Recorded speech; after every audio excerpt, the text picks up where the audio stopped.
You know, when we picture a disaster, it's usually something fast and violent, right? A hurricane, an earthquake. But what about a disaster that unfolds in slow motion? A creeping crisis that builds day by day, almost silently, until it's way too late. Well, that's exactly what a mega-drought is. It's a slow motion disaster that could, one day, be at your city's doorstep. I want you to seriously just picture that for a moment. No water to take a shower. No water for your morning coffee. Nothing to even flush the toilet.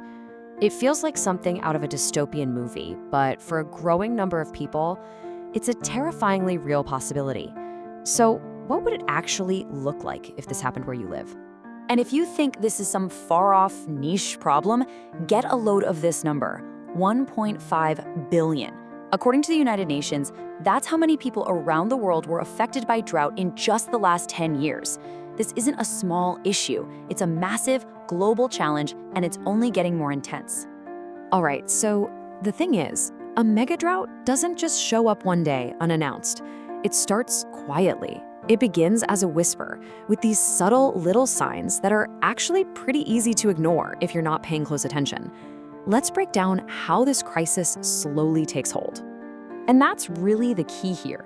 It's insidious. Unlike a hurricane that you can track on the news, a drought just kind of seeps into the background of everyday life.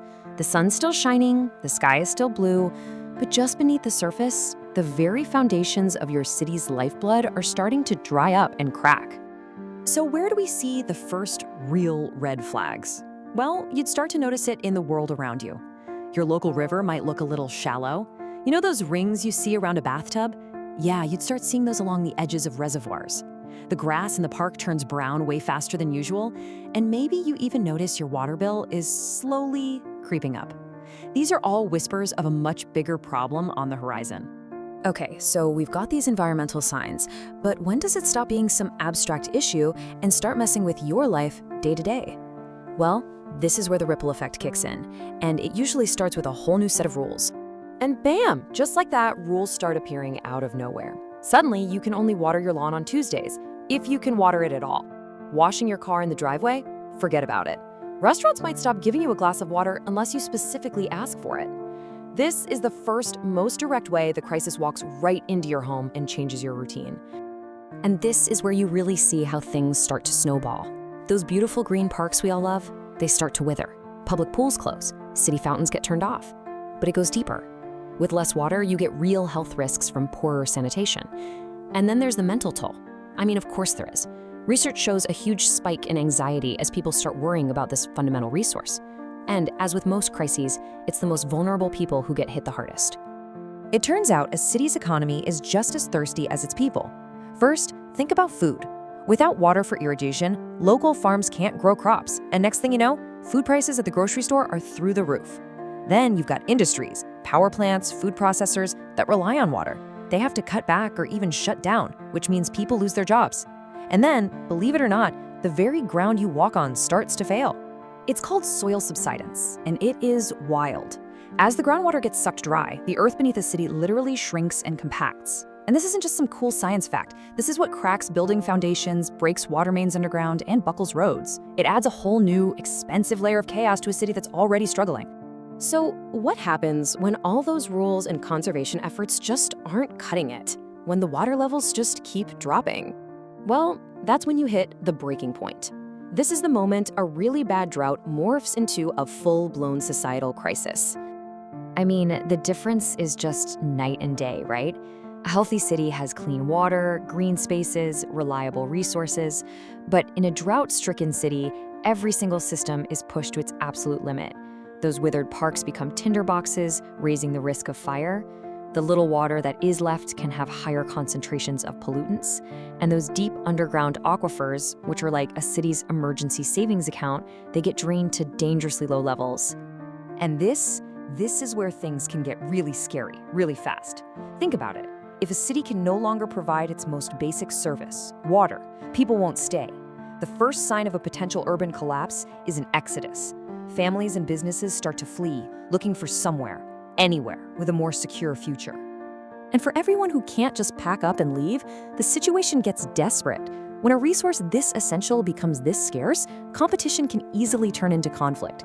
We've seen it in studies. There's a clear link between resource scarcity and social unrest, as people's frustration and fear boil over. And what you're left with, the end result of all this, is a ghost of a city. The tax base is gone, businesses are closed for good, and poverty skyrockets.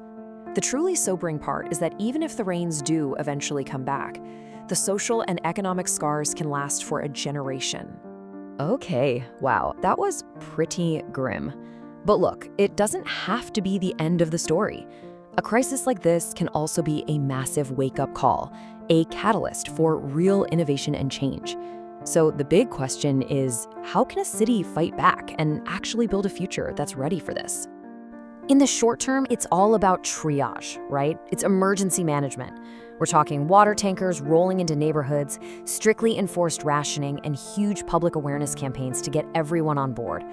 It also means getting smart, using technology to hunt down and fix leaks in old pipes, and investing in recycling so you can reuse every single drop. But that's just putting out the fire. The real fix, the long-term solution, is all about building resilience, and it rests on these three key pillars. First, managing water as a whole system, not just what comes out of your tap. Second, planning our cities to be adapted to a new climate. Think drought-resistant plants instead of lawns. And third, and this one is crucial, getting the whole community involved. Real change only happens when we're all in it together. And honestly, this quote says it all.